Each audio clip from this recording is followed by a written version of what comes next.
Baik pemirsa, terima kasih Anda kembali bersama kami dalam dialog khusus hari ini yang masih membahas seputar dengan tema kita adalah peringatan Hari AIDS Sedunia tahun 2022. Saya ingin bertanya lebih lanjut ini dan mengorek informasi tentang KDS Friendship Plus yang ada di Kediri. Tadi sudah sedikit ya sama Mas Joksan ini sudah disampaikan apa itu KDS Friendship Plus. Nah kemudian lagi dukungan apa saja yang diberikan KDS Friendship Plus ini untuk orang-orang yang HIV gitu ya atau AIDS di Kabupaten Kediri, sehingga kemudian mereka itu beberapa ada yang merasa nyaman bahwa untuk berkonsultasi, untuk didampingi dan lain sebagainya. Ya, terima kasih Pak. Jadi dukungan yang awal yang kita lakukan adalah dukungan psikososial. Jadi awal orang yang baru pertama kali divonis dia mengidap HIV, pasti dia akan merasa ini, oh mana sih ada orang yang mau divonis sakit seperti itu gitu. Apapun dia orang dewasa atau orang yang sudah ini, pasti akan psikisnya akan ini akan terganggu juga gitu ya. Jadi di sanalah kita akan masuk. Jadi kita memberikan dukungan psikososial karena kita dari KDS ini orang-orang dari kumpulan yang yang kebanyakan itu anggotanya adalah orang yang mengidap HIV dan AIDS gitu. Jadi dengan asas kesetaraan, jadi kita bisa saling curhat, kita bisa saling berbagi, tukar pikiran. Jadi apa sih kendala, apa sih permasalahan yang harus kita hadapi setelah kita divonis HIV tersebut gitu. Jadi sebelum pasien ODA ini mendapatkan ARV, biasanya dikonseling dulu ya oleh layanan. Jadi sudah siap atau belum gitu untuk melakukan terapi. Kalau dulu mungkin awal-awal tahun sebelum 2014 itu kalau CD formasi tinggi itu belum mendapatkan pengobatan, jadi butuh waktu tes laborat lagi untuk sampai menunggu CD4 mereka di bawah 350 gitu. Kalau sekarang lebih enak, lebih langsung untuk dilaksanakan untuk pengobatan ARV. Dan di kendala kita adalah emang itu tadi untuk mengembalikan kepercayaan diri pasien. Jadi tugas kita adalah untuk mengembalikan kepercayaan diri pasien agar bisa menerima status HIV-nya, agar bisa memulai pengobatan ARV-nya tersebut. Nah mungkin selama ini temuan-temuan di masyarakat orang-orang yang mungkin sudah apa ya istilahnya sudah mengurung diri atau mungkin tidak mau berobat atau yang lainnya itu ada juga? Ada banyak dari orang-orang dengan HIV/AIDS ini dari kelompok usia 0 sampai 80 tahun ini ya. Jadi permasalahan itu berbeda-beda. Yang jadi tren sekarang ini adalah remaja usia produktif. Jadi antara 16 sampai 40 tahun yang jadi tren untuk 4 tahun terakhir ini. Kebanyakan remaja sekarang itu yang usia masih SMA sampai usia 30 tahun banyak sekali di 4 tahun terakhir. Permasalahan mereka ini tadi, mereka tidak mau diketahui statusnya oleh orang lain, apalagi dari layanan biasanya ditawarkan untuk dikenalkan ke teman-teman KDS untuk pendampingan gitu. Mereka tidak mau, takut gitu, takut nanti sakitnya disebarluaskan atau apa gitu. Makanya kita bermitra dengan layanan dari semua layanan yang ada di Kabupaten Kediri. Jika nanti emang ada pasien baru, biasanya ditawarkan oleh layanan untuk kenalkan ke kita gitu. Dan KDS sendiri misi kita adalah jadi tempat yang nyaman dan nyaman untuk sharing, untuk bertukar pikiran. Jadi teman-teman yang tadi mbaknya bilang mengurung diri atau apa, biar bisa ada teman ceritanya. Biasanya mereka takut dengan keluarga atau membuka statusnya dengan keluarga atau dengan orang lain.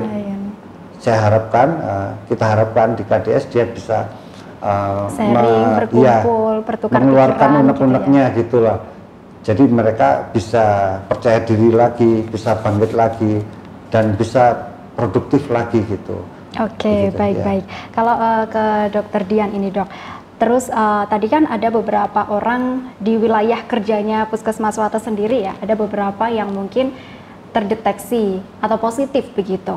Nah, ini apakah masyarakat bisa mengakses pengobatan HIV itu di Puskesmas setempat gitu?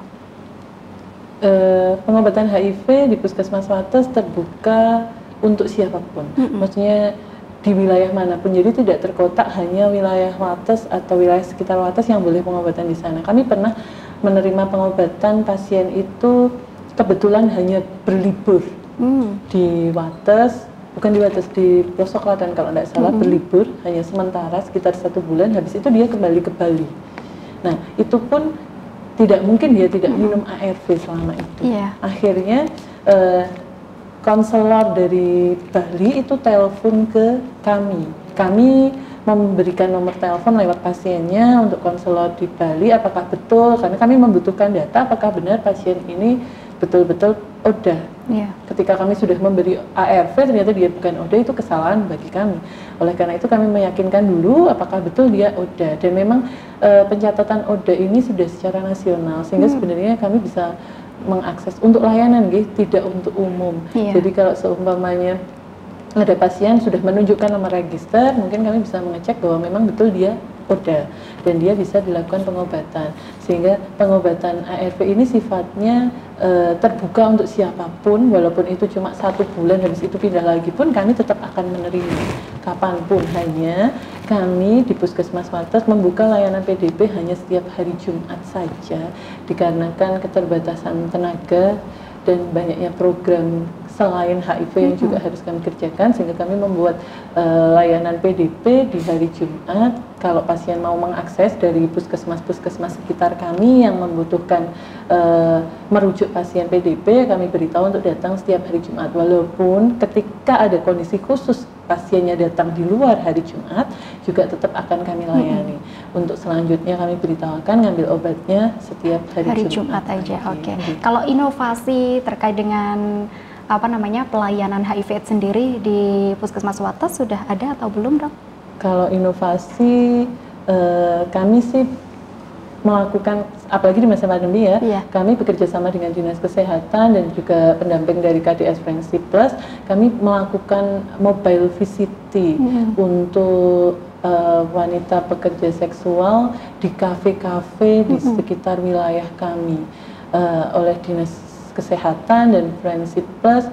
Kita turun bersama mendatangi kafe tersebut, apalagi di masa pandemi ini yang mana kita tidak bisa mengumpulkan orang untuk ke puskesmas, kami yang datang ke layanan ke kafe, tempat tersebut, tempat-tempat ke titik-titik yang dicurigai yang rawan seperti itu. Ada transaksi seksual, kita turun ke sana untuk melakukan pemeriksaan VCT bagi orang-orang yang berada di kafe tersebut, entah pengunjung, entah WPS. Semuanya kami lakukan bekerja sama dengan Dinas Kesehatan dan Friendship. Baik. Kalau mendengar kata atau terdeteksi HIV/AIDS, itu kan orang-orang mungkin masih bingung ya, ciri-cirinya seperti apa? Kalau dari ciri fisik gitu kelihatan nggak, Dok? Tidak sama sekali. Seperti yang tadi diceritakan Mas Joksan, ketika stadiumnya sudah tinggi, pasien itu mungkin akan ada keluhan, ada infeksi oportunistik. Tapi ketika stadiumnya masih stadium awal, orang dengan HIV/AIDS itu akan tampak seperti orang tidak sehat, berpenyakit atau sehat. Jadi taunya HIV hanya dari pemeriksaan darahnya atau kita bilang VCT. Kalau tidak ada gejala atau keluhan, ya seperti orang normal biasanya aja. Jadi kita nggak bisa lihat seseorang HIV atau tidak hanya dari fisiknya saja. Baik. Berbicara tentang KDS Friendship, ini balik lagi ke Mas Joksan ini, Mas. Kalau untuk strategi dari KDS sendiri untuk mengurangi loss to follow up, apa saja? Ini sebenarnya bukan tugas KDS saja sih. Jadi semua mitra dari KDS dan instansi terkait. Jadi apa yang bisa dilakukan KDS untuk saat ini hanya itu tadi, untuk penguatan edukasi ke semua teman-teman ODA yang baru ditemukan. Jadi bagaimana kita kuatkan dulu psikisnya, psikososialnya dulu. Jadi setelah mereka sudah istilahnya settle atau percaya diri, mereka sudah mulai tahu sih, oh seperti ini loh, saya harus minum ARV seumur hidup gitu.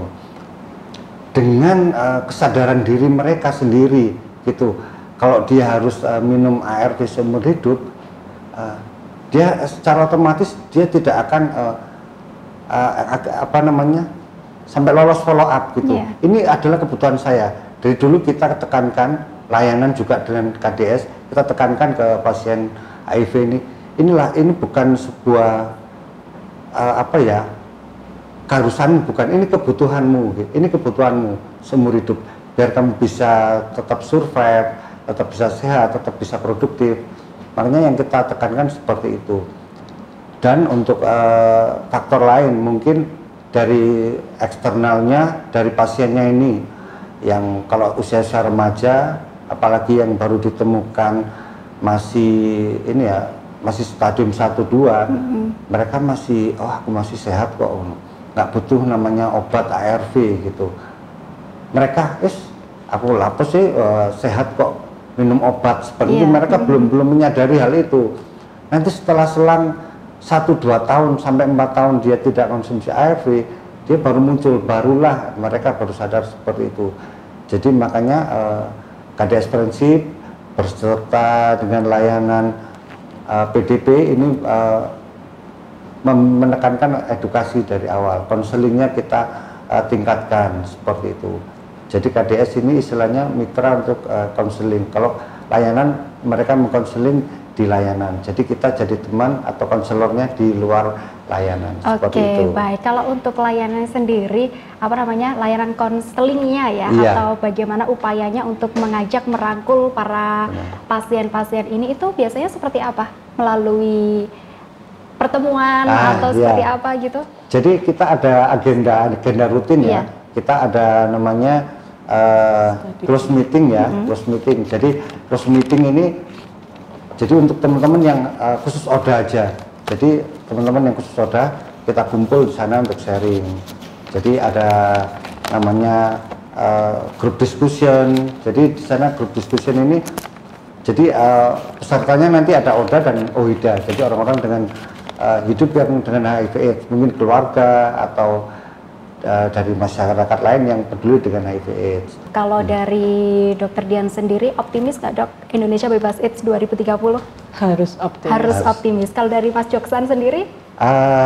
Harus optimis juga ya, harus optimis. Itu tadi kita kembali. Ini sebuah program pemerintah yang tidak bisa dikerjakan oleh pemerintah saja. Jadi semua lapisan masyarakat harus mendukung gitu. Jadi ini untuk terwujudnya. Baik pemirsa, itulah tadi perbincangan saya bersama dengan 4 narasumber, baik dari Dinas Kesehatan sendiri ataupun dari KDS Prinsip dan juga UPTD Puskesmas Wates. Tadi juga sudah ada di segmen sebelumnya dari PDP RSUD SLG Kabupaten Kediri. Kesimpulannya terkait dengan peringatan Hari AIDS 2022, seperti yang sudah sering kali kita dengar ya, jangan jauhi orangnya, tapi jauhi penyakitnya. Nah, seperti itu. Baik, terima kasih saya ucapkan kepada kedua narasumber yang sudah hadir, sudah menyempatkan waktunya di sini. Semoga lain kali kita bisa bertemu dan pembahasan hari ini bisa bermanfaat untuk pemirsa semuanya. Terima kasih pemirsa, untuk Anda yang sudah menyaksikan dialog khusus bersama dengan Dinas Kesehatan Kabupaten Kediri hari ini. Saya Devi Ade mengucapkan terima kasih atas kebersamaan Anda. Sampai jumpa dan salam CTV.